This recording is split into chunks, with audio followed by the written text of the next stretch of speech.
Hello everyone, welcome back to my channel. In the last video, we set up Docker Compose and Tilt for local development. In this video, we'll be setting up Prisma for interacting with our database. So let's get started. So first things first, I'm going to go over to the docs for this. They're actually pretty good. Too bright. Yeah, so the documentation is actually pretty good for this setup. In this case, we can, kind of follow the documentation right up until here. So we want to set up Prisma for local development. So I'm just going to go over to the code and I'm going to add a P to the beginning because I'm using PNPM. So I'm going to install that. And while that's going, I'm going to come back and we want to run PNPX Prisma. I'm not sure we want to do that just yet because we have a slightly different setup. So we're not running Prisma within just a NestJS API, we're running it within NX, so this is going to be slightly different. So what I'm going to do actually is I'm going to create a schema up here. So this is going to be where the Prisma data will live, or rather I'll rename this to Prisma so that's a little bit clearer. Okay, so we'll call it Prisma and we're going to call the schema.prisma file. So this is the actual schema file that we want. And this will actually pick from the docs. So in this case, I'm going to copy this, setting up the database connection. We're not using SQLite, we are using Postgres. And we do have a database URL, which I will pass in very shortly. That looks all good to me. And even within this, I want to say the provider is Postgres. Equals Postgres. There we go. No, that's not right. So now that we got this file set up, I'm going to quickly create that M file. So in this case, we are in here and that's fine. And the database URL has been specified. So actually this is going to work fine. Okay, so the next thing is to set up the actual models. So in this case, I'm going to just create a very basic user model. Actually, I might see if we could copy what we have here. Yeah, sure, why not? Let's go with what they provide. This is just to get things going essentially. Okay. Yep, that all looks good. We have ID, email. We just have a one-to-many relationship with posts. So that's all good. And I'm going to run this. Actually, we don't want to do that. What we want is to generate the actual. So I'm going to run PNPM Prisma. So I'm going to run generate, but as you can see, we got an error saying that the schema could not be found. And that's because our schema is not where it's expecting it to be. So normally the schema would be at the top level root, which is where we are, but it's not there. So I can specify that because I'm at the top level. I can just do schema, apps, general API, Prisma, source. No, that's all right. Prisma. If it'll let me. Oh, there we go. Prisma schema. There we go. So that should generate the actual schema file. And that's doing that at the top level because that's where our node modules is. If I can find it. I think I have it. Project files. It's not here because it's being hidden. Node modules. Wait. Let me just confirm that it actually does exist. Yeah, there it is. Node modules. So it's generating the Prisma client at the top level. So that's all good. And I believe that's all we need. And we actually need the Prisma client so we can actually, use the Prisma client. And what we're going to do is that notice we're not using save dev there. So it's been installed and it's good to go. And now we should just be able to use it. So in order to do this, what we need to go is come in here and create a database module. There we go. And I'm going to call database.module.ts. And within the database module, what we want to do is use that decorator module, and we're going to import that. And in here, we're going to export the class database module. And we want to provide, we're not importing anything. We have the providers and we have the exports. So this is what we're going to actually use within the app. And we want to provide a database service. That does not exist yet, but we can create that. So we're going to do database.service.ts. And we're just going to create an index file just to export those. Cool, that looks good to me. And then database service is pretty straightforward. We're just going to copy that, but we're going to make some slight changes. And in this case, I'm going to call it database service. And this is all looking good. So we've got that. That's erroring because it can't find it. And I'm just going to import it from database service. Cool. That's all looking good. And now we can come back to the app module. And in the app module, we actually want to import the database module because that's the module we are using. So we import the database module, and that will make the app service have access to the database service, which we can then use. And in order to use this, we already have the injectable decorator. Just keep that in mind. You need that in order to be able to access this. So we can do constructor. And within the constructor, we want to provide the private read-only, not app service. We want database. And then we're going to call it database service. That's going to complain we haven't imported it. So I'm going to import it.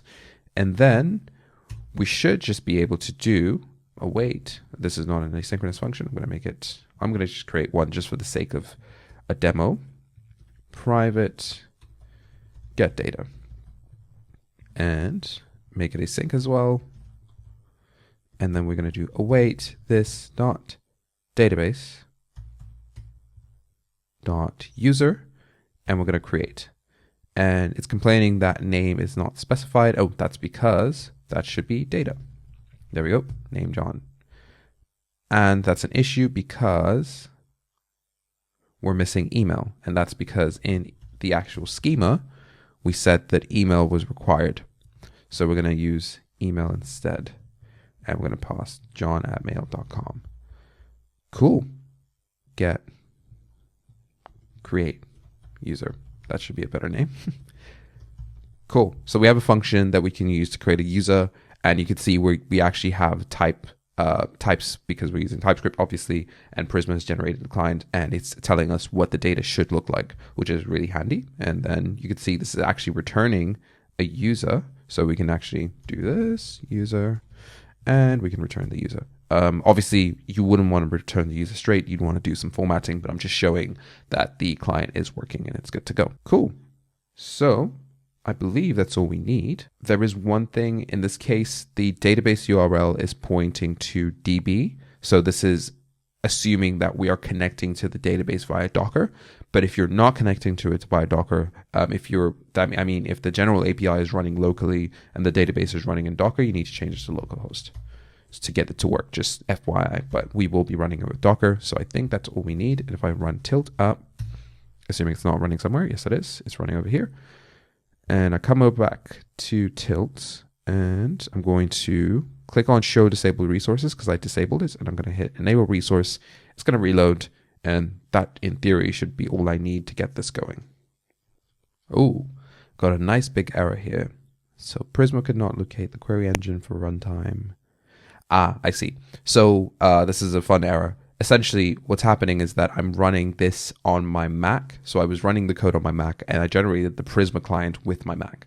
But I'm running the image with a Linux distro. So it's telling me that I'm supposed to make this change. So I can do this. So I can come back to the Docker file, not the Docker file, the schema. That's what I want. Boom. There we go. Oops, we don't want that. And that should be enough. And if I come back here, there is another change I need to make to the Docker file, I believe, but let's confirm that. Yes.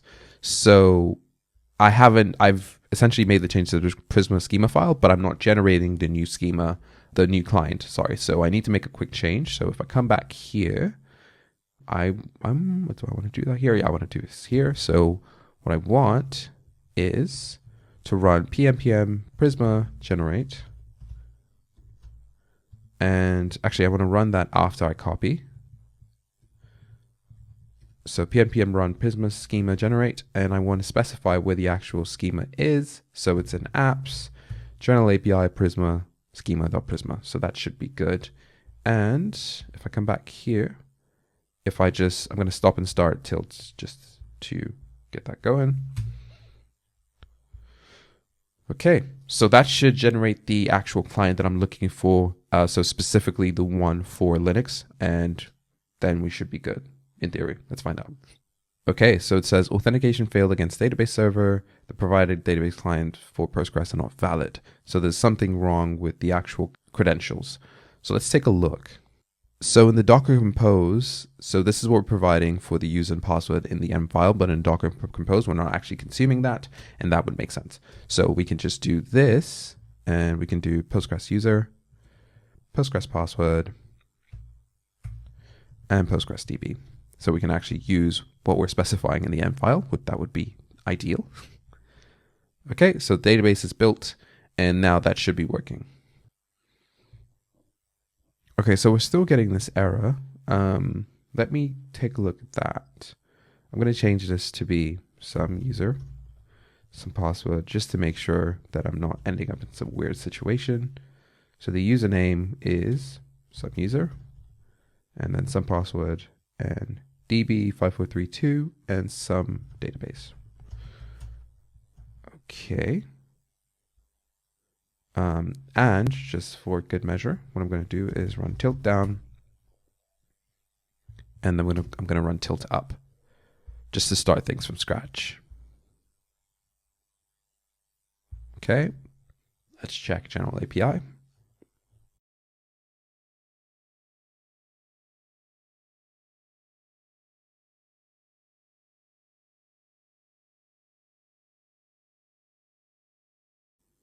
Okay, awesome. So now that's running, and we have an actual connection to the database. So we have Prisma working with the actual API. Obviously, I haven't hooked up the service that we defined here to anything. So actually, we could quickly do that. So we're in app controller. Let's just do a create, or in this case, we want a post. And I haven't imported that. Well, I have. So create user, and then we're just going to do, we need to pass in the actual data. So we can do a body. Oops, body, and then we could just do body, and we're just going to do any, in this case, just quickly to get something going, and we're just going to pass in body. And it's complaining that this is private. We no longer want this to be private, and we're going to say email string. And from here, we're just going to actually get the body.email, and that should be all we need to get this sorted. Cool. And because we're running in tilt, it should restart automatically. I did say that I would demo the DB client, so I could quickly do that using JetBrains. In this case, I'm using Webstorm. So if you click on this tool finder, yours might be on the left. I've modified mine so it's on the right. You should have the DB client. If I click data source and I want Postgres, because that's what's running at the moment. There we go, Postgres at localhost. It's some user, which is what we define in the actual M file. So some user, some password, and then some DB. Database was what it was called, I believe. If I hit test connection, yep, that's all good to go. So I can call this local DB, and I can hit apply, and I can hit OK. And it's going to basically create the actual, I'm going to set that to be default. There we go. And if I go into the actual local DB, we have some database, public, and we don't have any data in it at the moment yet. So that's because we haven't put anything in it, which makes sense. But essentially we have the local client and the DB client, and we can connect to it. Cool. So we have the API and we've connected to it. And in this case, we're just at the top level. So another thing I'll quickly demo with the JetBrains IDE is you have access to an HTTP request. So I can do HTTP request, and I can do a post request right here. And I'm going to do HTTP localhost 3000, and I'm going to say /API, and the data I'm going to pass, I'm going to say content type, and I'm going to say John Doe, and let's try and create one. We've got a 500, and we can check why that's the case. Public user does not exist, and that's because we haven't seen the database. So this video is getting slightly long, so what I'll do is I'll split this off into another video where we go over actually how to see the database. But at this point, what we have is a way to connect to the database via our API. We have the Prisma client set up so we can use that within the Docker context. And then the next video, what we're going to do is actually set up a seed file so we can run some code to get some data into our tables, which would be awesome. Thank you very much for watching. If there's any comments that you have, please leave those down below. Any suggestions would be helpful, and talk to you next time.